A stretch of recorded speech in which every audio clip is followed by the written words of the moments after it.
Welcome to వార్తా 9. ముందుగా headlines చూద్దాం. నిర్వాసితులకు 300 కోట్ల పరిహారం పంపిణీ, పునరావాస ప్రక్రియ వేగవంతం చేస్తామని హామీ, ప్రతి కుటుంబానికి ప్రభుత్వం అండగా ఉంటుందన్న సీఎం. వెలిగొండతో సాగు, త్రాగునీటి సమస్యలకు పరిష్కారమన్న వ్యాఖ్య. ఫార్మాసిటీ రద్దుతో పరిశ్రమలకు నష్టమన్న కేటీఆర్. యువత ఉపాధి అవకాశాలు దెబ్బతిన్నాయని ఆరోపణ. రియల్ ఎస్టేట్ కోసమే నిర్ణయం తీసుకున్నారని విమర్శ. పారిశ్రామిక విధానంపై స్పష్టత ఇవ్వాలని ప్రభుత్వానికి డిమాండ్. అందరికీ ఒకటే హాస్టల్ వ్యవస్థ ఉండాలన్న పవన్ కళ్యాణ్. కులాలకు అతీతంగా ఒకే హాస్టల్ విధానం ఉండాలని సూచన. విద్యార్థుల్లో సమానత్వం, ఐక్యత పెరగాలని పవన్ అభిప్రాయం. సమాన అవకాశాలు కల్పించడం ప్రభుత్వ బాధ్యత అన్న వ్యాఖ్య. ప్రత్యేక ఓటర్ సవరణపై అపోహలు సృష్టిస్తున్నారని ఆరోపణ. అక్రమ ఓట్ల తొలగింపు ఎన్నికల సంఘ బాధ్యత అని వ్యాఖ్య. భారత పౌరులకు మాత్రమే ఓటు హక్కు ఉంటుందని స్పష్టం. తప్పుడు ప్రచారాలను ప్రజలు నమ్మవద్దని పిలుపు.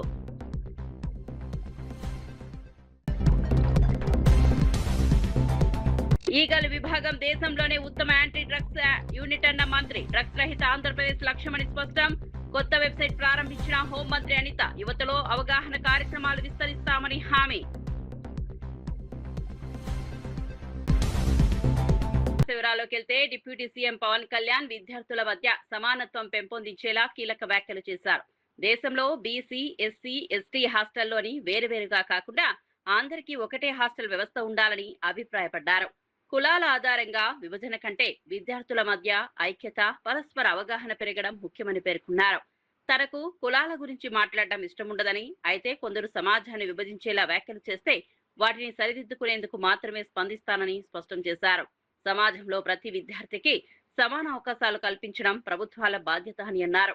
భవిష్యత్ తరాలు కులాలకు అతీతంగా ఎదగాలంటే విద్యా సంస్థల నుంచే సమానత్వ భావన పొందాలని సూచించారు. విద్య ద్వారా సమాజంలో మార్పు సాధ్యమవుతుందని, యువత దేశాభివృద్ధికి ప్రధాన శక్తిగా నిలవాలని పిలుపునిచ్చారు. సమాన అవకాశాలు, సామాజిక న్యాయం, విద్యార్థుల ఐక్యత కోసం ప్రభుత్వం కట్టుబడి పనిచేస్తుందని తెలిపారు. అంటే ప్రభుత్వాలే సంవత్సరాలుగా, దశాబ్దాలుగా పిల్లలు మనం చిన్నప్పుడు మీరు ఊహించండి, మీరు ఒకసారి వెనక్కి వెళ్ళి చూడండి. మనం ఆడుకునేటప్పుడు, మన స్కూల్కి వెళ్ళేటప్పుడు మన ఫ్రెండ్స్ ఎవరు, మనం ఎప్పుడు ఆలోచించు. ఓట్లకి రాగానే అన్న ఆ వీధిలో అన్న మన దళిత సోదరులు అన్నా నమస్కారం పెట్టండి అన్న, ఇటు ఇటున్నా మన కాపు సోదరులు అన్న ఇటు దండం పెట్టండి అన్న, అటు మన విశ్వకర్మ సామాజిక వర్గం అన్న ఆ సోదరులకు దండం పెట్టి అన్ని విడగొట్టి మాట నాకు చిరాకు ఉంటుంది ఒకసారి వినటానికి. అదే నేను కులాలను బేస్ చేసుకుని నేను లేను. మేము రాజకీయం అంతా అలాగే నడుస్తే నాకు తెలియదు. కానీ ఎవరో ఒకరు ఎక్కడో చోట ప్రయత్నం అయితే మొదలు పెట్టాలి. ఒకసారి మనం మాట్లాడుతున్నప్పుడు కులాల్ని కలపడానికి తప్ప విడగొట్టడానికి అయితే నేను చేయను. ఎందుకంటే నేనేమంటానంటే ఎవరి కాస్ట్ ఐడెంటిటీ నేను మార్చలేను, నాకు తెలుసు అది. మార్కాపురం జిల్లా వెలిగొండ ప్రాజెక్టు ప్రాంతాన్ని ముఖ్యమంత్రి నారా చంద్రబాబు నాయుడు సందర్శించారు. ప్రాజెక్టు కారణంగా నిర్వాసితులైన కుటుంబాలకు 300 కోట్ల పరిహారాన్ని పంపిణీ చేశారు. పునరావాస కార్యక్రమాలను వేగంగా పూర్తి చేస్తామని హామీ ఇచ్చారు. అభివృద్ధి పనుల వల్ల ఇబ్బందులు ఎదుర్కొంటున్న ప్రతి కుటుంబానికి ప్రభుత్వం అండగా ఉంటుందని పేర్కొన్నారు. నిర్వాసితుల సమస్యలను పరిష్కరించడం ప్రభుత్వ ప్రాధాన్యత అని తెలిపారు. అధికారులు పునరావాస ప్రక్రియను పారదర్శకంగా పూర్తి చేయాలని ఆదేశించారు. అభివృద్ధి, ప్రజల సంక్షేమం రెండింటికి సమాన ప్రాధాన్యం ఇస్తామని చెప్పారు. వెలిగొండ ప్రాజెక్టు పూర్తయితే సాగునీరు, త్రాగునీటి సమస్యలకు శాశ్వత పరిష్కారం లభిస్తుందని ముఖ్యమంత్రి పేర్కొన్నారు. సొరంగాల్లో తవ్విన మట్టిని కూడా తీయలేదు, లైనింగ్ పనులు పూర్తి కాలేదు, ఫీడర్ కాలువ పరిస్థితి అధ్వానంగా తయారైంది. అన్నింటికంటే టనల్ 2లో బోరి రెక్కపోయింది, మెషిన్ రెక్కపోయింది. అది కూడా తీయకుండా ఇనాగరేట్ చేశారు. అంటే ఎంత భయంకరమైన పరిస్థితి మీరు గుర్తుపెట్టుకోవాలి. అప్పటికే ఇంకొక పక్కన చూస్తే నేను ఆ రోజు 19 ఎలక్షన్స్ కంటే ముందు 18.8 కిలోమీటర్లు టన్నల్ 1లో ఉంటే 16 కిలోమీటర్లు పూర్తి చేశాం. అంటే 2.8 కిలోమీటర్సే పెండింగ్ ఉంది. అప్పటికే కాంట్రాక్టులో కొన్ని విభేదాలు వచ్చాయి. అప్పటికే చేయకపోతే అందరినీ పిలిపించి కోర్టు పోతే కూడా చెప్పి సమన్వయం చేసి పనులన్నీ కూడా ట్రాక్లో పెడితే అక్కడి నుంచి వీళ్ళు చేసిన పని చాలా దుర్మార్గంగా చేసే పరిస్థితికి వచ్చారు. ఏది ఏమైనా మీకు ఒక్కటే కోరుతున్నాం, ఈరోజు 7,225 మంది నిర్వాసితులున్నారు. ఒకరిద్దరు కాదు, ఇది ఒక పెద్ద నెంబర్. ప్రతి ఒక్కరి వెనకాన ఒక విషాద గాథ ఉంటుంది. ఏదో మీ ఊర్లో ఉన్నారు, తరతరాలుగా ఉన్నారు, 1 ఎకరా 2 ఎకరాలు 3 ఎకరాల భూమి ఉంది, ఒక గేదెలు 2 3 పట్టుకున్నారు, పిల్లల్ని చదివించుకొని బతుకుతున్నారు. అలాంటప్పుడు ఉన్న పళంగా మీరు వేరే ఊరికి పోవాలి. ఎంతున్నా వేరే ఊరు అన్నప్పుడు మీలో కూడా కొన్ని సందేహాలు ఉంటాయి. ఏంటి మనం పోవాలన్నా, ఇన్నేళ్లున్నాం అనే బాధ కూడా ఉంటుంది. అలాంటి సమయంలో ఈ ప్రాజెక్టు వల్ల దగ్గర కొన్ని లక్షల మంది 4-5 జిల్లాల్లో బాగుపడతారు. వాళ్ళు బాగుపడినప్పుడు ఆనందంగా ఉంటారు. కానీ నష్టపోయిన రైతాంగం కూడా ఆనందంగా ఉండేట్టుగా చేయడం ప్రభుత్వాల ప్రధాన బాధ్యత. నేను ఈ విషయం పదే చెప్తున్నా. మీరు ఒక్కసారి చూస్తే నేను హైదరాబాద్లో ఎయిర్పోర్ట్ కట్టాను. 5,000 ఎకరాలు తీసుకున్నాను. 5,000 ఎకరాలు తీసుకొని వాళ్ళందరికీ చెప్పాను, లిబరల్గా కాంపన్సేషన్ ఇస్తా, మీరు పక్కనే భూములు కొనుక్కోండి, ఇక్కడ విమానాశ్రయం వస్తుంది, మీ భూములకు విలువ పెరుగుతుంది, మీ జీవితాలు బాగుపడతాయని చెప్తే నన్ను నమ్మి చేశారు. అందరూ కూడా కోటీశ్వరులు అయ్యారు. ఒకరు కాదు, మొత్తం ఆ చుట్టుపక్కల ఉన్న వాళ్ళందరూ ఎకరా ఉంటే ఇప్పుడు మొన్న ఒక ఆక్షన్ వేస్తే మామూలు డబ్బులు కాదు, అది 225 కోట్లకు పోయింది ఒక ఎకరా. అంటే అభివృద్ధి చేస్తేనే ఆదాయం వస్తుంది. ఈరోజు మనం ఇక్కడ ఉన్నాం, వెలుగొండ ప్రాజెక్ట్ వస్తానే ఈ 4 జిల్లాల భూములకు రెక్కలు వస్తాయి. ఆ విషయం మీరు గుర్తుపెట్టుకోవాల్సింది. విలువ పెరుగుతుంది, ఎందుకంటే నీళ్లు వచ్చినప్పుడు దాని విలువ పెరుగుతుంది. ఒక ఇండస్ట్రీ వస్తే దానివల్ల అదనంగా వస్తుంది. ఇలాంటివన్నీ కూడా మనకు వచ్చే పరిస్థితి వస్తుంది. ఇంతమంది ఉంటే, మీరు ఇంతమంది బాధపడితే 26 మందికి ఇచ్చినట్టు ఇచ్చి, ఇప్పుడే తమ్ముడు చెప్పినట్టు మీరు వచ్చి మీ బాధలు చెప్పుకోవాలంటే మీ కష్టాల్లో భాగం పంచుకో. ఆంధ్రప్రదేశ్ హోంమంత్రి వంగల్పూడి అనిత ఈగల విభాగం దేశంలోనే అత్యుత్తమ మాదక ద్రవ్యాల నిరోధక విభాగంగా గుర్తింపు పొందిందని తెలిపారు. అంతర్జాతీయ మాదక ద్రవ్యాల వ్యతిరేక దినోత్సవం సందర్భంగా ఈగల్ కార్యాలయం నిర్వహించిన కార్యక్రమంలో ఆమె పాల్గొన్నారు. ఈ సందర్భంగా విభాగం కొత్త వెబ్సైట్ ను ప్రారంభించారు. డ్రగ్స్ రహిత ఆంధ్రప్రదేశ్ నిర్మాణమే ప్రభుత్వ లక్ష్యమని స్పష్టం చేశారు. మాదక ద్రవ్యాల అక్రమ రవాణాను అరికట్టేందుకు మరింత కఠిన చర్యలు తీసుకుంటామని తెలిపారు. యువతలో అవగాహన పెంచేందుకు విస్తృత ప్రచార కార్యక్రమాలు చేపడతామని చెప్పారు. పోలీస్ శాఖ, విద్యా సంస్థలు, తల్లిదండ్రులు కలిసి పనిచేస్తేనే డ్రగ్స్ నిర్మూలన సాధ్యమవుతుందని పేర్కొన్నారు. సమాజాన్ని మాదక ద్రవ్యాల బారి నుంచి కాపాడేందుకు ప్రభుత్వం అన్ని విధాలుగా కృషి చేస్తోందని హోంమంత్రి తెలిపారు. అందరూ కూడా రౌడీయిజంతో వెళ్ళి ఆఖరికి పోలీసులు కూడా ఇన్ఫార్మ్ చేశారు, అక్కడ ప్రాబ్లం అవుతుంది, అక్కడ మీరు ఏదైతే పెనుమాక విలేజ్కి వెళ్తున్నారో అక్కడ 90% ఆఫ్ అక్కడ రైతులందరూ కూడా స్వచ్ఛందంగా ముందుకు వచ్చి భూములు ఇచ్చారు. భూములు ఇచ్చిన తర్వాత 1 or 2% ఎవరో అయితే ఉన్నారో వాళ్ళని దగ్గరికి వెళ్ళి మాట్లాడదామని చెప్పేసి వీళ్ళు ప్రయత్నం చేశారు. దానికి గురించి చెప్పేటప్పుడు కూడా అక్కడ అమరావతి రైతులు కొంతమంది ఉన్నారు, ఈ టైంలో మీరు వెళ్ళడం మంచిది కాదు అని కూడా క్లియర్గా చెప్పిన తర్వాత కూడా కావాలని వాళ్ళ మీద రౌడీయిజం చేయడానికి వాళ్ళు రౌడీలను ఎంటబెట్టుకుని వెళ్ళారు. అంటే రౌడీలను ఎంటబెట్టుకుని అమరావతి రైతుల మీద రౌడీయిజం చేయడానికి వెళ్ళారా? ఈరోజు వెళ్ళి తిరిగి వాళ్ళేదో రైతులేదో తప్పు చేశారన్నట్టుగా మాట్లాడడం అనేది మంచి పద్ధతి కాదు.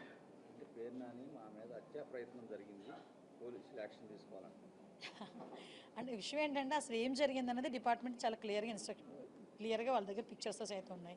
ఈ వెనకాతలు వెళ్ళిన వాళ్ళు ఎంతమంది రౌడీ షీటర్లు ఉన్నారో కూడా అందులో కూడా తెలిసింది, క్లియర్గా ఉంది అందులోని. వాట్ ఎవర్ ఇట్, వాళ్ళు కంప్లైంట్ ఇచ్చారు కదా, ఎంక్వైరీ చేస్తాము. యాక్చువల్గా అమరావతి ఈరోజు శరవేగంగా ముందుకెళ్తుందండి. అమరావతి అన్నది, అమరావతి రాజధాని అన్నది ప్రజల కలల రాజధాని. అటువంటి రాజధాని ఈరోజు ప్రపంచంలో నెంబర్ 1 పొజిషన్లో నిల్చోబెట్టడానికి గౌరవ ముఖ్యమంత్రి గారు రోజు ప్రయత్నం చేస్తున్నారు. రోజు ప్రయత్నమే కదా, కష్టపడుతున్నాం. ఈరోజు ప్రతి ఒక్కరు కూడా కష్టపడుతున్నాం, అధికారులు కానీ ఇటు ప్రజాప్రతినిధులుగా మెయిన్ కానీ అందరం కూడా అమరావతి 2027 నాటికి పూర్తి కావాలి అని చెప్పి ఒక దృఢ నిశ్చయంతో మేము పనిచేస్తూ ఉంటే దాన్ని డిస్టర్బ్ చేయడానికి వెళ్ళడం తప్పించి ఈ రోజు వరకు, ఆ రోజు అమరావతి రాజధానికి వాళ్ళే కదా ఒప్పుకున్నారు. తర్వాత వీళ్ళు 3 రాజధానులు అన్నారు, ఇంటికి పంపించారు ప్రజలు. మళ్ళీ ఈరోజు వచ్చి మావిగాని అంటున్నారు. మరి ఏ మొహం పెట్టుకుని ఈరోజు అమరావతి రైతుల దగ్గరికి వెళ్ళి వాళ్ళు ఏదో పరామర్శ చేస్తారు? నేను ఒకటే చెప్తున్నాను, అమరావతి పూర్తి అయిపోతే వీళ్ళకి కనీసం ఆ సీట్లు కూడా ఉండవు, ఆ మనుగడ కూడా ఉండదు అనే ఒకే ఒక ఉద్దేశంతో వాళ్ళ భయంతో ఈరోజు అమరావతిని డిస్టర్బ్ చేయడానికి రౌడీ మూకలను తీసుకుని వెళ్ళిన సందర్భం తప్పించి అంతకుమించి ఏమీ కాదు. వీళ్ళు కంప్లైంట్ చేశారు కాబట్టి మేము సమగ్రంగా విచారణ చేస్తాం. యాజ్ అ హోమ్ మినిస్టర్గా డిపార్ట్మెంట్ వాళ్ళని కూడా ఇందాక నేను ఇన్ఫర్మేషన్ కూడా అడిగి తీసుకున్నాను. ఇక్కడ ఎవరు ముందు ప్రొవోక్ చేశారు, ఎవరు దాడులు చేశారు అన్నీ కూడా క్లియర్గానే ఉంటాయి. కాబట్టి అందులో ఏది దాచేది అయితే ఇది ఎస్, ఒక కానిస్టేబుల్కి కూడా గాయాలైనవి. అంటే వీళ్ళు ఒకరి మీద ఒకరు అంటే వీళ్ళు రెచ్చగొట్టుకునే ధోరణిలో వెళ్ళితే పరిస్థితులు ఇలాగే ఉంటున్నాయి. అక్కడ అమరావతి రైతులు కడుపు మంట అండి. ఈరోజు అదే అమరావతి గడ్డ మీద ఎంతమంది అమరావతి మహిళా రైతులను బూటికాలతో తన్నించిన పరిస్థితులు ఉన్నాయి. అదే అమరావతి గడ్డ మీద రైతులు రోడ్డు మీదకి వచ్చి వాళ్ళు ధర్నాలు చేసుకుంటే ఎన్నిసార్లు లాఠీ చార్జీలు చేయలేదు. ఇదే అప్పుడు అమరావతిని రక్షించుకోవాలి, అమరావతి ఉండాలి అని చెప్పి ఆ రోజు గౌరవ ముఖ్యమంత్రి గారు కూడా బస్సు యాత్ర పెడితే ఆ రోజు ఏ రకంగా భావస్వేచ్ఛా ప్రకటన అని చెప్పి దాడులు చేయలేదు. మేము అటువంటి వాటిని మేము ప్రోత్సహించట్లేదు కదా. ఈరోజు మీరు వచ్చారు, మేము క్లియర్గా చెప్పాము వద్దు అని చెప్పాము, పోలీస్ డిపార్ట్మెంట్ వాళ్ళు చెప్పారు. మీరు కొంచెం సహకరించాలి. కాదు, మీరు రౌడీజం చేయడానికే, దాడి చేయడానికి, అమరావతి మీద బురద చల్లడానికే వెళ్ళారు. కాబట్టి ఈరోజు ఇలాంటి పరిణామాలు ఉన్నాయి. అయినప్పటికీ కూడా ప్రభుత్వం దీన్ని సీరియస్గా తీసుకుంది. మేము ఎంక్వైరీ చేసుకుంటాం. ఈరోజు 164 సీట్లు తీసుకున్నామండి మేము ఎన్డీఏ కూటమి సభ్యులు. 164 నియోజకవర్గాల్లోని కూటమి ఎమ్మెల్యేలే గెలుచున్నారు.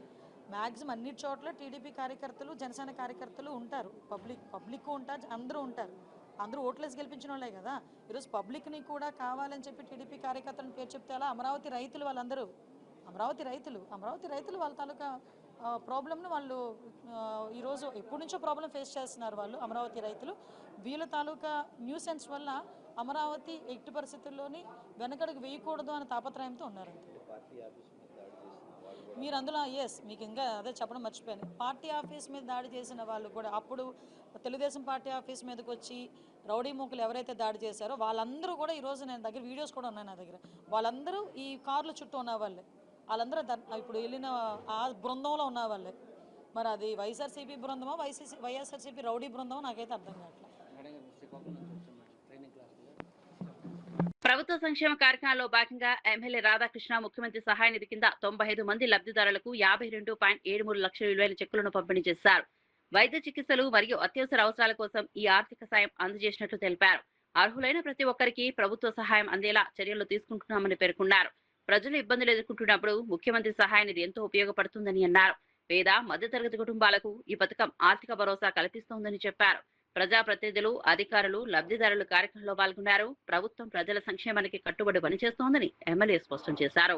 పెద్ద ఎత్తున ముఖ్యమంత్రి సహాయ నిధి నుంచి నిధులు మంజూరు చేయడం జరుగుతుంది. దాని ద్వారా మన నియోజకవర్గంలో ఇప్పటి వరకు దాదాపు 1186 మందికి 8,82,52,774 రూపాయలు ఈ రోజు వరకు కూడా ఇవ్వడం జరిగింది. అంటే 24 నెలల్లో దాదాపు 9 కోట్ల రూపాయలు సీఎంఆర్ఎఫ్ నిధుల్ని మన ఒక్క తణుకు నియోజకవర్గంలో 1100 పైగా కుటుంబాలకి మంజూరు చేయడం జరిగింది.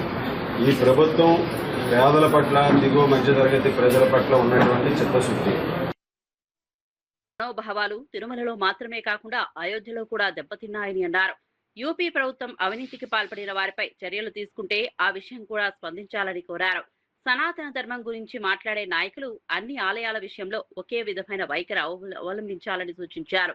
అయోధ్య ఘటనపై మాట్లాడకపోతే రాజకీయ కారణాలతో మౌనం పాటిస్తున్నారనే అభిప్రాయం ప్రజల్లో ఏర్పడుతుందని అన్నారు.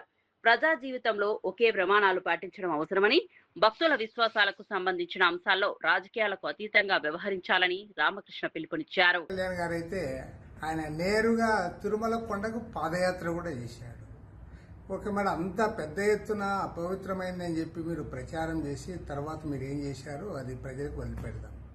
మరి ఇవాళ అయోధ్యలో స్పష్టంగా ప్రజల మనోభావాలు, భక్తుల మనోభావాలు దెబ్బతీసే పద్ధతుల్లో అక్కడ ఉంటున్న వారు 100 కోట్ల రూపాయలని కూడా వారు దుర్వినియోగం చేస్తే, వారు సొంతానికి వాడుకుంటే, చివరికి ఉత్తరప్రదేశ్ ప్రభుత్వం కూడా వాళ్ళపైన కేసు పెట్టి 8 మందిని అరెస్ట్ చేస్తే, మరి మన ముఖ్యమంత్రి చంద్రబాబు నాయుడు గారు భక్తుల మనోభావాల గురించి ఏం మాట్లాడడంలే. అంటే తిరుపతి వెంకటేశ్వర స్వామి భక్తులు ఒక రకము, రాముడు భక్తులు ఇంకో రకమా అని నేను అడుగుతా ఉన్నాను. మరి అయోధ్య రాముని భక్తులు దేశమంతటా వారు విరాళాలు ఇస్తే, ఆ విరాళాన్ని కూడా దోచుకుని తింటే, లూట్ చేస్తే, మీరు కనీసం ఇంతవరకు ఒక స్టేట్మెంట్ కూడా ఇవ్వరు. మరి సనాతని కళ్యాణ్ గారేమో మరి ఆయన అసలే మాట్లాడడంలే. మరి దేశానికి చెప్తాడు, అన్ని రాష్ట్రాలకు పోవాలి, దేశమంతా జరుగుతుంది, మరి ప్రజల మనోభావాలు, సనాతనవాదము, అన్యాంబిగ్యూస్ అని చెప్పి నువ్వెందుకు మాట్లాడవు? కాబట్టి ఏమంటే ముఖ్యమంత్రి చంద్రబాబు నాయుడు గారు దీనిపైన మాట్లాడాలని డిమాండ్ చేస్తా ఉన్నా. అదేవిధంగా సనాతని కళ్యాణ్ గారు అమరావతి నుంచి అయోధ్యకు భక్తుల మనోభావాలు దెబ్బతిన్నాయి కాబట్టి ఆయన పాదయాత్ర చేయాలి. పాదయాత్ర చేసి ఈ పాప పరిహారం జరిగేటట్టు చేయాలి. నువ్వు లడ్డులో కల్తీ జరిగితే అంత చేసిన వాడివి, మరి ఇక్కడ 100 కోట్ల రూపాయలు దోచుకుంటే, స్వామి పేరు చెప్పుకొని ప్రజలతో డబ్బులు వసూలు చేసి దోచుకుంటే దానిపై నువ్వు మాట్లాడవు. దీన్ని తీవ్రంగా తప్పుపడతా ఉన్నాం, ఖండిస్తా ఉన్నాం. వారిద్దరు కూడా ముఖ్యమంత్రి చంద్రబాబు నాయుడు గారు, ఉప ముఖ్యమంత్రి పవన్ కళ్యాణ్ గారు ఇద్దరు కూడా స్పందించాలి. మీరు స్పందించకపోతే ఖచ్చితంగా నేను చెప్పగలను, మీరు ఎన్డీఏలో భాగస్వాములు కాబట్టి నరేంద్ర మోడీకి, ఆదిత్యనాథ్కి ఊడిగం చేయడానికి మీరు మాట్లాడడం లేదని చెప్పాల్సి ఉంటుంది. కాబట్టి మీరు నిష్పక్షపాతంగా ఉంటే ఖచ్చితంగా దీనిపైన స్పందించాలని సిపిఐ తరఫున డిమాండ్ చేస్తాం. రామాయపట్నం పోర్టు అంశంపై మాజీ మంత్రి కాకాని గోవర్ధన్ రెడ్డి కూటమి ప్రభుత్వంపై తీవ్ర ఆరోపణలు చేశారు. పోర్టు నిర్మాణాలను పూర్తి చేస్తున్నామని ప్రభుత్వం చెబుతున్న మాటలు వాస్తవం కాదని అన్నారు. ప్రైవేటీకరణ పేరుతో పోర్టులను కొందరు ప్రయోజనాల కోసం ఉపయోగించాలనే ప్రయత్నం జరుగుతోందని ఆరోపించారు. వైఎస్ జగన్ హయాంలో ప్రారంభమైన అభివృద్ధి కార్యక్రమాలకు గుర్తింపు రాకుండానే చేయడమే ప్రభుత్వ లక్ష్యమని విమర్శించారు. ప్రజల ఆస్తులను ప్రైవేట్ సంస్థలకు అప్పగించడం వల్ల రాష్ట్ర ప్రయోజనాలు దెబ్బతింటాయని పేర్కొన్నారు. పోర్టుల అభివృద్ధి పేరుతో తీసుకుంటున్న నిర్ణయాలపై ప్రభుత్వం పూర్తి పారదర్శకత పాటించాలని డిమాండ్ చేశారు. రాష్ట్ర అభివృద్ధికి అవసరమైన కీలక ప్రాజెక్టులను రాజకీయ కోణంలో చూడకుండా ప్రజల ప్రయోజనాలను దృష్టిలో ఉంచుకుని ముందుకు తీసుకెళ్లాలని సూచించారు. ఈ అంశంపై ప్రభుత్వం స్పష్టమైన వివరణ ఇవ్వాలని డిమాండ్ చేశారు.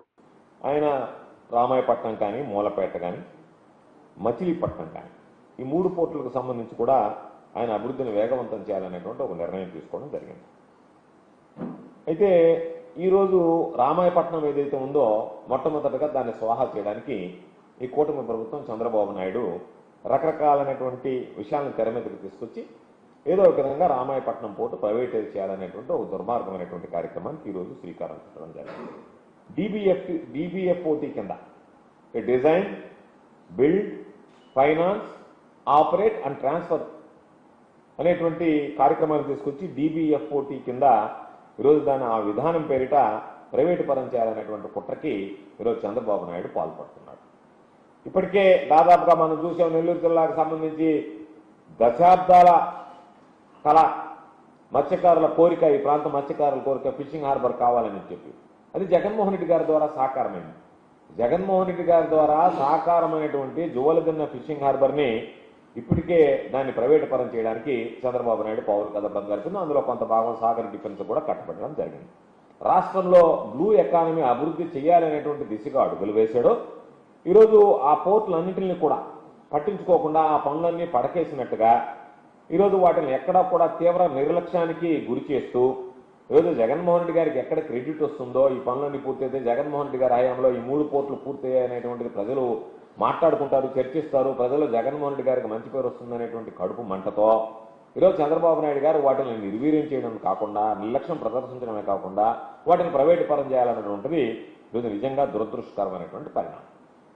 వైఎస్ఆర్ కాంగ్రెస్ పార్టీ ప్రభుత్వంలో దాదాపు 60% పనులు పూర్తయినటువంటి రామాయపట్నం పోర్టులను పక్కన పెట్టి చంద్రబాబు నాయుడు ప్రభుత్వం ఈరోజు ఏకంగా ప్రైవేటీకరణ చేయాలనేటువంటి ఆలోచన చేయడం వెనక మీకు ఉన్నటువంటి ఉద్దేశం ఏమిటనేటువంటిది ఈరోజు స్పష్టంగా చెప్పాల్సినటువంటి అవసరం ఉంది.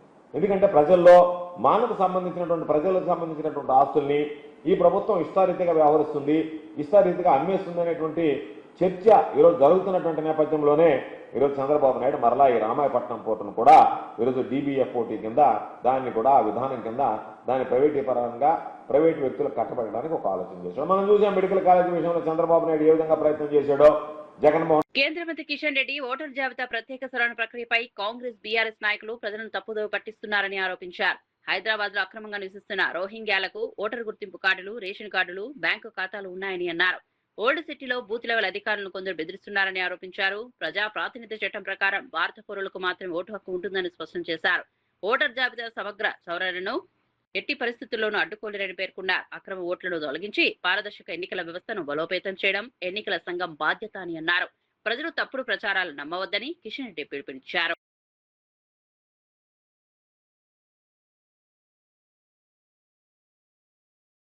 మన హైదరాబాద్ లోని రోహింగ్యాలు గాని, పాకిస్తాన్ నుంచి వచ్చినటువంటి వాళ్ళు గాని, లేక బంగ్లాదేశ్ నుంచి వచ్చినటువంటి వాళ్ళు గాని కోట్లల్లో కేసులు ఉన్నాయి. కొంతమంది జైల్లో ఉన్నారు. వాళ్ళు ఓటు హక్కు ఐడి కార్డు ఉంది, ఆధార్ కార్డు ఉంది, రేషన్ కార్డు ఉంది. కొంతమందికి బ్యాంకు లోన్లు తీసుకున్నారు. దాని గురించి మాట్లాడారు. ఈ రోజు కాంగ్రెస్ పార్టీ ప్రభుత్వము, ముఖ్యమంత్రి స్వయంగా బెదిరించేటువంటి ప్రయత్నం చేస్తా ఉన్నారు. మొన్న ఒక ముస్లింల సమావేశం పెట్టి మీరు జాగ్రత్తలు తీసుకోకపోతే మీ ఓట్లన్నీ పోతాయి అనే విధంగా ఇటీవల ముస్లింలను రెచ్చగొట్టేటువంటి ప్రయత్నం, ముఖ్యమంత్రి స్వయంగా శాంతి భద్రతలకు భంగం కలిగించేటువంటి ప్రయత్నం, ఎస్ఐఆర్ ప్రక్రియను దెబ్బతీసేటువంటి ప్రయత్నం. నేను ఒకటే అడుగుతా ఉన్నాను, హైదరాబాద్ లో అనేకమైనటువంటి బస్తీలలో రోహింగ్యాలు ఉన్నటువంటి విషయం వాస్తవం కదా? అంతేకాదు హైదరాబాద్ లో చాలా మందికి 2 ఓట్లు ఉన్నాయి. వీటన్నిటిని కూడా సక్రమం చేయాల్సినటువంటి పని ఎలక్షన్ కమిషన్. ఎవరు ఎంత గుండెలు బాదుకున్నా, ఎవరు ఎలక్షన్ కమిషన్ మీద తప్పుడు ఆరోపణలు చేసినా ఈ ప్రక్రియను ఎవరు ఆపడానికి వీల్లేదు. ఆంధ్రప్రదేశ్ డీజీపీ హరీష్ కుమార్ గుప్తా చిత్తూరు జిల్లా పర్యటనలో భాగంగా కాణిపాక వరసిద్ధి వినాయక స్వామిని దర్శించుకున్నారు. ఆలయ అధికారులు ఆయనకు ఘన స్వాగతం పలికి దర్శన ఏర్పాట్లు చేశారు. అనంతరం మూషిక మండపంలో వేద ఆశీర్వచనం, తీర్థ ప్రసాదాలు, స్వామివారి చిత్రపటాన్ని అందజేశారు. దర్శనం అనంతరం మీడియాతో మాట్లాడిన డీజీపీ జిల్లా పోలీసుల పనితీరుపై సంతృప్తి వ్యక్తం చేశారు. నేరాల నియంత్రణలో సాంకేతిక పరిజ్ఞానాన్ని మరింతగా వినియోగించాలని సూచించారు. ప్రజలకు వేగవంతమైన సేవలు అందించేందుకు ఆధునిక విధానాలను అమలు చేయాలని అధికారులకు సూచించారు. చట్ట వ్యవస్థను మరింత బలోపేతం చేసేందుకు పోలీస్ శాఖ నిరంతరం కృషి చేస్తోందని తెలిపారు. పోలీస్ డిపార్ట్మెంట్, ఎస్పీ గారు, పోలీస్ సిబ్బంది మొత్తం బాగా పనిచేస్తున్నారు, బాగా కృషి చేస్తున్నారు. దాంట్లో భాగంగా టెక్నాలజీ ఇట్లా వాడాలా, పబ్లిక్ సర్వీసెస్ ఇట్లా ఇవ్వాలా, దాంట్లో మాట్లాడాలి. సంవత్సరాలు ఈ టెంపుల్లో మాట్లాడుతున్నాను. చాలా బాగా జరిగింది, బాగా డెవలప్మెంట్ అయింది, చాలా ఆనందంగా ఉంది. నేను దాదాపు ఒక 10 సంవత్సరాల క్రితం ఇక్కడికి వచ్చాను. బాగా డెవలప్మెంట్ చిన్నది సార్. రాష్ట్రంలో ఎర్రచందనం అనేది చాలా తగ్గింది సార్. అంటే మనం జరుగుతుందంటే లేనట్టు ఎర్రచందనం బాగా తగ్గింది. స్మగ్లింగ్ మన లాస్ట్ 2 ఇయర్స్లో మీరు చూస్తే అన్ని గ్యాంగ్స్ ఇప్పుడు జైల్లో ఉన్నాయి. కన్విక్షన్స్ బాగా వస్తున్నాయి, 100% కన్విక్షన్స్ వస్తున్నాయి. సో దాంట్లో బాగా కంట్రోల్ అయింది. తెలంగాణలో భారతీయ జనతా పార్టీ అధికారంలోకి రావడం ఖాయమని బీజేపీ రాష్ట్ర అధ్యక్షుడు రామచంద్రరావు ధీమా వ్యక్తం చేశారు. కాంగ్రెస్, బీఆర్ఎస్, ఎంఐఎం పార్టీలు కలిసి వచ్చినా బీజేపీని ఓడించలేవని అన్నారు. బీజేపీ జాతీయ అధ్యక్షుడు నితిన్ నబీ 3 రోజుల పర్యటన రాష్ట్ర పార్టీకి మరింత బలం చేకూరుస్తుందని పేర్కొన్నారు. ఈ సందర్భంగా రంగారెడ్డి జిల్లా పార్టీ కార్యాలయాన్ని ప్రారంభించడంతో పాటు మరో 9 జిల్లా కార్యాలయాలను వర్చువల్ గా ప్రారంభించనున్నట్లు తెలిపారు. రాష్ట్ర వ్యాప్తంగా పార్టీని క్షేత్రస్థాయిలో బలోపేతం చేసే కార్యక్రమాలను వేగవంతం చేస్తున్నామని చెప్పారు. ప్రజా సమస్యలపై నిరంతరం పోరాడుతూ ప్రత్యామ్నాయ రాజకీయ శక్తిగా బీజేపీ ఎదుగుతోందని పేర్కొన్నారు. రానున్న ఎన్నికల్లో ప్రజలు బీజేపీకి పూర్తి మద్దతు ఇస్తారని ఆయన విశ్వాసం వ్యక్తం చేశారు. హైదరాబాద్ నగరానికి ఈరోజు నరేంద్ర మోదీ గారి నాయకత్వంలో వికసిత్ భారత్ వైపు పోతున్నటువంటి ఒక వికసిత్ సంకల్ప ఏదైతే మేము అనుకున్నామో ఆ సంకల్పంతో హైదరాబాద్ నగరంలో ఈ 3 కార్పొరేషన్లు కూడా మేము పూర్తిగా గెలుస్తామని చెప్పేసి కూడా మా నమ్మకం ఉంది. కార్యకర్తల ఉత్సాహం ఉన్నది. వచ్చేది తెలంగాణలో బీజేపీ ప్రభుత్వమే. Majlis party, MIM, Congress, BRS 3 కలిపి కూడా బీజేపీని ఓడించలేరు. BRS working president KTR pharma city రద్దు అంశంపై కాంగ్రెస్ ప్రభుత్వాన్ని తీవ్రంగా విమర్శించారు. రియల్ ఎస్టేట్ ప్రయోజనాల కోసమే ఫార్మాసిటీని రద్దు చేసి ఫ్యూచర్ సిటీ పేరుతో భూములపై దృష్టి పెట్టారని ఆరోపించారు. వేలాది యువతకు ఉద్యోగాలు కల్పించే ఉద్దేశంతో 7 సంవత్సరాల పాటు కష్టపడి 14,000 ఎకరాల భూమిని సేకరించామని గుర్తు చేశారు. కాంగ్రెస్ ప్రభుత్వం అధికారంలోకి వచ్చిన వెంటనే ఆ ప్రాజెక్టును రద్దు చేయడం రాష్ట్ర పారిశ్రామిక అభివృద్ధికి పెద్ద దెబ్బ అని అన్నారు. పెట్టుబడులు, ఉపాధి అవకాశాలు కోల్పోయే పరిస్థితి ఏర్పడిందని విమర్శించారు. పారిశ్రామిక ప్రాజెక్టుల విషయంలో ప్రభుత్వం స్పష్టమైన విధానం ప్రకటించాలని డిమాండ్ చేశారు. తెలంగాణ యువత భవిష్యత్తును దృష్టిలో పెట్టుకుని పరిశ్రమలకు ప్రాధాన్యం ఇవ్వాలని కేటీఆర్ సూచించారు. అగ్రిమెంట్ పట్టాలున్నాయి, గుంజుకోవాలా, బెదిరియాలా, అడ్డికి పావుషేరు లాక్కోవాలా, ఇది తప్ప ఏమీ లేదు సార్ అని చెప్పి పోయినాడు. నేను చెప్పేది వాస్తవమేనా? కేసీఆర్ గారు ఏ కారణం చేత ఫార్మాసిటీ అన్నారో ఒక్కసారి మీరు కూడా తెలుసుకోవాల్సిన అవసరం ఉంది. ఆయనకేమి ఈ ప్రాంతం మీద ఇష్టం లేకనో ఇంకోటో కాదు. ఈ ప్రాంతం మీద ఇష్టంతోనే ఇక్కడ బ్రహ్మాండంగా మన పిల్లలకు కొలువులు రావాలని ప్రపంచంలోనే అతిపెద్ద ఫార్మా క్లస్టర్, అది కూడా ఎందుకు వచ్చింది ఆలోచన, మనకు చరిత్ర కూడా కొంత తెలవాలి. ఒకనాడు హైదరాబాద్లో IDPL అనే సంస్థ, Indian drugs and pharmaceuticals limited అనే సంస్థని 1950 ఆ ప్రాంతంలో కేంద్ర ప్రభుత్వం ఏర్పాటు చేసింది. ఆ తర్వాత అందులోకెళ్ళి కొంతమంది సైంటిస్టులు బయటకు వచ్చి డాక్టర్ రెడ్డీస్ అని, హెట్రో అని, అరబిందో అని రకరకాల ఫార్మా కంపెనీలు పెట్టినారు. తద్వారా హైదరాబాద్ అనేది బ్రహ్మాండంగా భారతదేశానికే, ముఖ్యంగా ఈ ఫార్మస్యూటికల్స్ విషయంలో, ఔషధాల విషయంలో ఒక అగ్రశ్రేణి నగరంగా, ఒక రాజధానిగా ఎదిగింది. అయితే ఇదంతా ఏమైంది? ఆ బాల్నగరు, జీడిమెట్ల, రామచంద్రాపురం, పటాన్ చెరువు అడిదిక్కంతా ఇష్టానుసారంగా అప్పుడు అనుమతులు ఇచ్చుకుంటూ పోయినారు. అప్పట్లో కాలుష్య నియంత్రణ కూడా సరిగ్గా చూసుకోలేదు. అందుకే ఆ ప్రాంతమంతా, కుకట్పల్లి ఆ ప్రాంతమంతా కాలుష్యం పాలైంది అనే పరిస్థితి. ఎల్బీ నగర్లో కూడా ఒక కంపెనీ ఉంటుండే, ఆ కంపెనీకి వెళ్ళి కూడా కాలుష్యం వస్తుందని చెప్పి బాధపడుతుండే. అందుకే కేసీఆర్ గారు ఆలోచన చేసినాడు, ఇట్లా కాదు, దీనికి శాశ్వత పరిష్కారం ఉండాలి, హైదరాబాద్లో పిల్లల కొలువులు రావాలి, ఫార్మాస్యూటికల్ ఇండస్ట్రీ కూడా మంచిగా ఉండాలి. అందుకే ఒక కొత్త ప్రపంచ స్థాయిలో కొత్తగా ఆలోచన చేసి పొల్యూషన్ అనేది లేకుండా, కాలుష్యం అనేది లేకుండా అంతర్జాతీయ ప్రమాణాలతో జీరో లిక్విడ్ డిశ్చార్జ్, ZLD అంటారు, ఆ ZLD ప్రమాణాలతో పొల్యూషన్ లేకుండా కట్టాలి అని చెప్పి కేసీఆర్ గారు 3 హెలికాప్టర్లు వేసుకొని 2014-15 సంవత్సరంలో అధికారులను, పారిశ్రామికవేత్తలను తీసుకొచ్చి ఇక్కడ ముచ్చర్ల ప్రాంతంలో ఆ రోజుల్లో 2015లో ఈ స్థలాన్ని ఎంపిక చేయడం జరిగింది. ఎందుకోసం? అక్కడి పరిశ్రమలన్నింటినీ కూడా ఇక్కడ ముందు కాలుష్యం లేకుండా చేసి, ముందే మొత్తం అంతర్జాతీయ స్థాయి ప్రమాణాలతో నిర్మాణం చేసి, కాలుష్యం వెదజల్లేదానికి అవకాశం లేకుండా పటాన్ చెరువులోనో, రామచంద్రాపురంలోనో, జీడిమెట్లలో జరిగిన నష్టం భవిష్యత్తులో ఇక్కడ జరగకుండా, ఈ ప్రాంతంలో పిల్లలకు ఉద్యోగాలు వచ్చే విధంగా, 5 లక్షల మందికి ఉద్యోగాలు వచ్చే విధంగా అంతర్జాతీయ ప్రమాణాలతో ఒక హైదరాబాద్ ఫార్మా సిటీ అనే దానికి 7 ఏళ్లు కష్టపడి రైతులను ఒప్పించి మెప్పించి, వాళ్ళు నిరసనలు చెప్తుంటే కూడా ఇటు సబితమ్మ, అటు మంచిరెడ్డి కిషన్ రెడ్డి గారు పాపం అవస్థలు పడి ఒప్పించి మెప్పించి 14,000 ఎకరాలు వారి నుండి మహేశ్వరం మరియు ఇబ్రహీంపట్నం కాన్స్టిట్యున్సీలో మనం సేకరించుకున్నాం. దేనికోసం? మన పిల్లల భవిష్యత్తు మంచిగా ఉండాలి. కరోనా లాంటి మరి ఉపద్రవాలు వచ్చినప్పుడు, మందులు దొరకకుండా అవస్థలు పడే పరిస్థితి వచ్చినప్పుడు మన హైదరాబాదు, మన తెలంగాణనే ప్రపంచం మొత్తానికి ఒక దిక్కు కావాలి, మన పిల్లల కొలువులు రావాలి అనే ఉద్దేశంతో ఫార్మా సిటీ అని మనం ప్రతిపాదించినాం. 14,000 ఎకరాలు మనం సేకరించినాం. ఇవాళ ముఖ్యమంత్రి గారు ఏం చేస్తున్నారు? మొత్తం ఇక్కడికి వచ్చి అధికారంలోకి రాగానే ఫార్మా సిటీ రద్దు. అమరావతిలో జరిగిన దాడుల ఘటనపై మాజీ మంత్రి పేర్ని నాని తీవ్ర ఆగ్రహం వ్యక్తం చేశారు. అమరావతిలో జరుగుతున్న పరిణామాలు బయటకు రాకుండా చేయాలనే ఉద్దేశంతోనే దాడులు జరిగాయని ఆరోపించారు. తమపై దాడి చేసిన వారిపై హత్యాయత్నం కేసులు నమోదు చేయాలని, వాహనాలను ధ్వంసం చేసిన వారిపై కఠిన చర్యలు తీసుకోవాలని డిమాండ్ చేశారు. ఈ ఘటనలో తీవ్రంగా గాయపడిన హెడ్ కానిస్టేబుల్ పరిస్థితి విషమంగా ఉందని ఆందోళన వ్యక్తం చేశారు. చట్టాన్ని అమలు చేయాల్సిన ప్రభుత్వం దాడులకు పాల్పడిన వారిని రక్షించకుండా నిక్షిప్తపాతంగా విచారణ జరిపించాలని కోరారు. ప్రజాస్వామ్యంలో హింసకు స్థానం లేదని, రాజకీయ విభేదాలను చట్టబద్ధ మార్గాల్లోనే పరిష్కరించాలని అన్నారు. ఘటనపై పూర్తిస్థాయి దర్యాప్తు చేసి బాధ్యులపై కఠిన చర్యలు తీసుకుంటేనే ప్రజలకు న్యాయం జరుగుతుందని అన్నారు. నమోదు చేయాలి, వాహనాలు ధ్వంసం చేసినటువంటి వ్యక్తుల్ని చర్యలు తీసుకోవాలి. అలాగే పోలీసు కానిస్టేబుల్ గారు, హెడ్ కానిస్టేబుల్ గారు, వారు తలకాయ పగిలి అపస్మారక స్థితిలో ఇవాళ సీరియస్ గా ఉన్నటువంటి ఆయన మీద ఎవరైతే దాడి చేశారో వారి మీద కూడా గట్టిగా చర్యలు తీసుకోవాలి అని చెప్పని.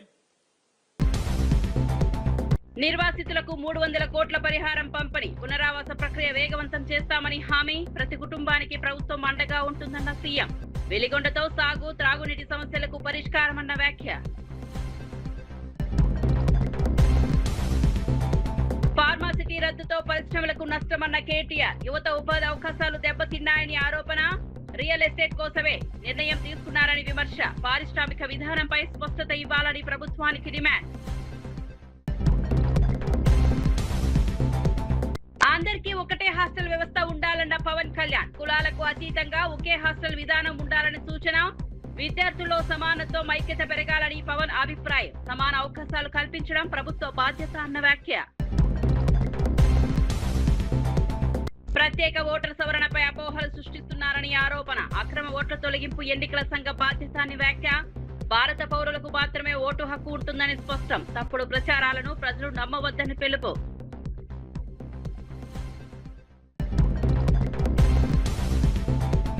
ఈగల్ విభాగం దేశంలోనే ఉత్తమ యాంటీ డ్రగ్స్ యూనిట్ అన్న మంత్రి. డ్రగ్స్ రహిత ఆంధ్రప్రదేశ్ లక్ష్యమని స్పష్టం. కొత్త వెబ్సైట్ ప్రారంభించిన హోంమంత్రి అనిత. యువతలో అవగాహన కార్యక్రమాలు విస్తరిస్తామని హామీ.